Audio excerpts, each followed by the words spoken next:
Hey, what's up? This is Seth Green, and you are listening to Somewhere in Vegas with Mark, and I am so hot, I would desperately like a glass of water. Please, please, give me some water. This is Cindy Preston, and I'm with Mark on Somewhere in Vegas. Hi, this is Melissa Peterman from CMT's The Singing Bee and the television show Reba.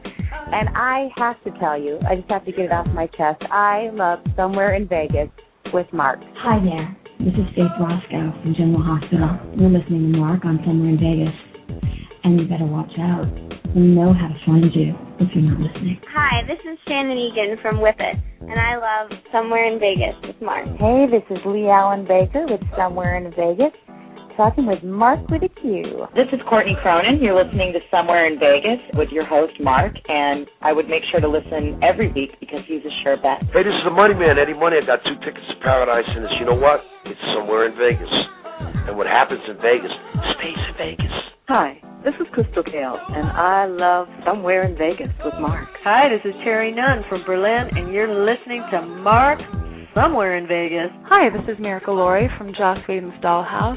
There are 3 flowers in a vase, and I'm listening to Somewhere in Vegas with Mark. Hi, this is Erin Hill, and you are listening to Mark on Blog Talk Radio and Somewhere in Vegas. Mark is a great guy. Hi, this is Sean Pulaski. I'm still trying to figure out Mark Pico's sexuality, but I know you're listening to Somewhere Live in Vegas. Here you go, Mark. I'm sorry. I thought you were she. I'm sorry.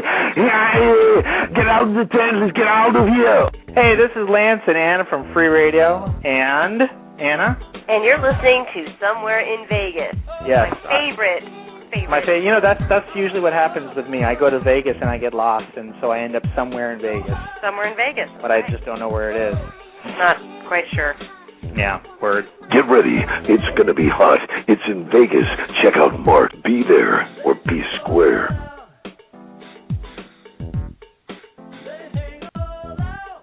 My guest at this time currently has the number 3 chart-topping single in South Africa, Matters of the Heart. He has had several different singles coming out. His new album's coming out this month as well. We've got Shayne Cook on with us all the way from Australia. How you doing, Shayne? Yeah, great. Thanks for having me.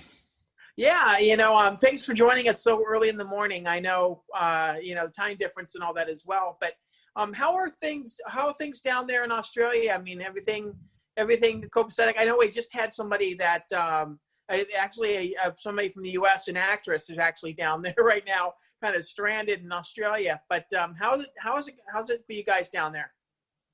Yeah, well, I'm actually in Melbourne, so we've sort of come across the hardest of the lockdown laws. So I'm still in lockdown in Melbourne. I think the rest of Australia is out, but Melbourne's still in pretty hard lockdown. We have just come out of, we even had a curfew, an 8 p.m. curfew.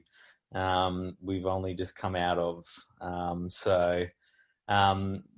knows when it's going to change, but I think the number of cases is coming down, so hopefully soon, because I'm getting rather sick of being at home, to be honest.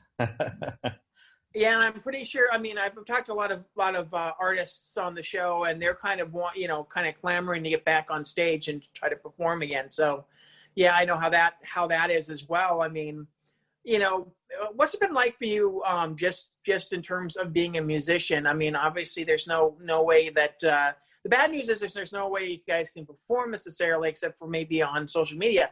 But then again, you've got time to work on material and figure things out. But how's it been for you creatively in terms of this lockdown?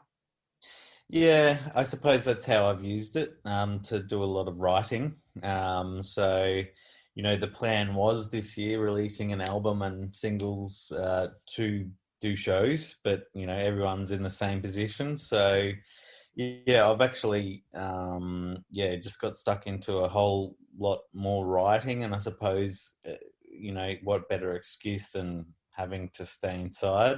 I've probably got another album of songs ready to go there for the studio when we come out. So, and tell me a little bit about that process. does lyrics come first to you? Does music come first to you? Does it depend? I mean, tell me a little bit about your writing process. Yeah, it does change. I suppose the writing process has actually improved to the fact that now I suppose sometimes it does come through words first. Sometimes it does come just from, coming up with a riff. So yeah, there's no set way. I'm happy if I get a song no matter how it happens, to be honest. So what's probably what was probably the quickest that you've written a song?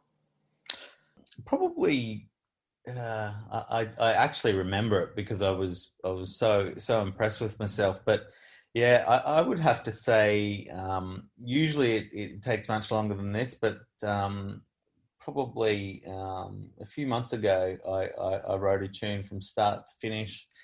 It would have been within 10 minutes. So, and I've never had that, so I was absolutely patting myself on the back. But you never know when that's going to happen. But yeah, so I've got one quick one, but some have taken years. Yeah. Speaking of which, I mean, obviously there might be some lyrics or maybe a little bit of music that you may have had locked away, and then you bring it back because you suddenly have a inspiration, as it were, in terms of that. How's it been for you? I mean, to maybe sometimes if you get like maybe writer's block or something like that, to go back to some of the old stuff and kind of maybe tweak some things in terms of a song they may have an idea for.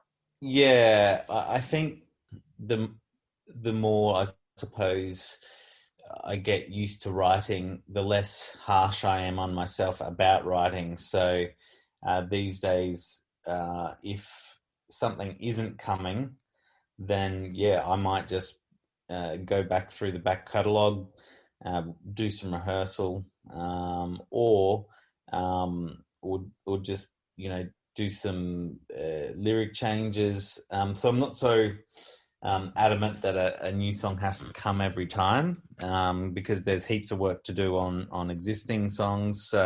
So yeah, I used to sit down there and wait till something comes, but now if it doesn't come, there's heaps of work to do on other songs. Yeah, let's talk a little bit about your background. I mean, how did you get started? Was there a certain instrument that you got started on? Tell me a little bit about your start in music. Yeah, look, my mother tells me that from the age of 3, I wanted to be a songer.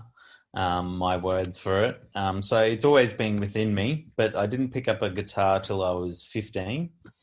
But when I did, I'd come home from school and I'd play through till midnight. So it was one of those things that just hit me. And I was a bit of a late bloomer with singing. So I started off with guitar and I didn't start singing till later in my 20s.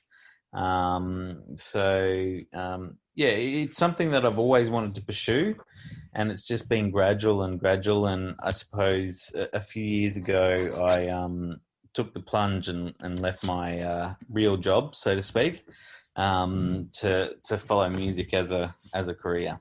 Yeah, with that in mind, I mean, who were some of your earlier influences? Anybody that you listened to early on in your career? Yeah, I've got a wide range of influences, but I did study jazz, so jazz and blues. But I grew up in the 90s, so a big part of my influence comes from the Seattle grunge movement in the States there. I took a lot of influence from Jeff Buckley, was probably one of my favorite artists growing up. But yeah, I suppose I also like, folk music as well is a pretty strong influence. And I could rattle off a lot of names in that regard. Laura Marling. I'm not sure if you've heard of Nick Cave. Yeah, so the list is wide, and I suppose within my music, people often say, "Oh, I can kind of hear a little bit of everything in it," and that's probably right. Mm. Yeah, I mean, yeah, the creative process and all that as well. I mean, it's been, I mean, to have the accessibility of so many different artists, especially, that, a lot of artists don't necessarily go and tour in Australia, but, a lot of them tour here in the United States, and to have that accessibility towards listening to different kinds of music in a different world. I mean, to have the number 3 single, iTunes single right now in South Africa, I mean, that's a huge deal. But, just to have the opportunity to be able to listen to, more artists across the planet, that's a huge thing. I'm pretty sure it's a very huge thing for you to be able to have access to different artists, and different kinds of music, as it were, throughout the world. I mean, tell me a little bit about that. Some of the having the accessibility now to be able to listen to more music from across the planet. Yeah, I suppose we live in the tech age, so whereas there may not be the huge super hit superstars anymore, but there's a lot more niches that you can zone into because you can just stream it, I suppose, and that's great because it not only gives you access to a whole wide of music that you otherwise wouldn't have heard, but it actually gives musicians the chance to get heard.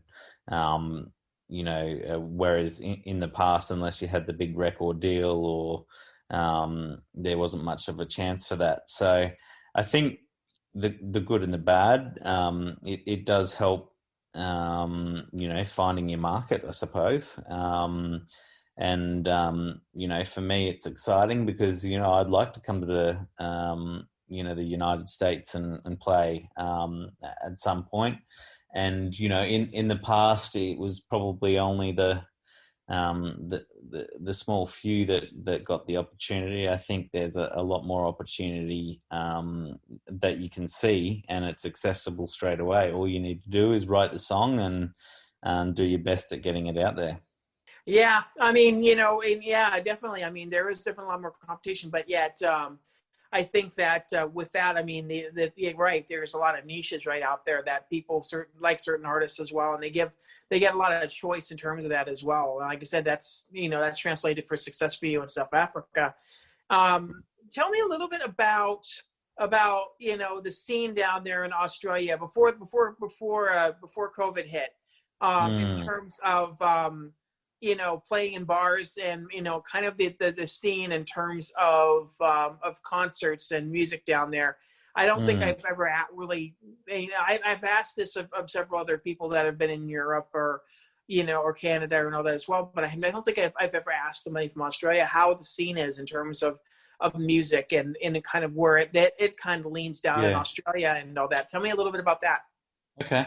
Well, coming from Melbourne, it's one of the most musical cities in the world. I do believe we have the most live music venues of any city in the world.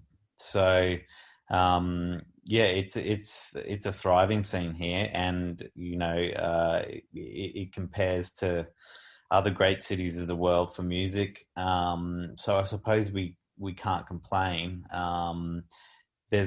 There's all sorts of venues you can approach to play. So there's lots of opportunity, and that's exciting to live in a place like that. I actually did live in Brisbane prior to that, and that's also got a growing and thriving scene. So I suppose for the size of our country, which is quite tiny compared to the States, as far as amount of people, the music scene's alive and well.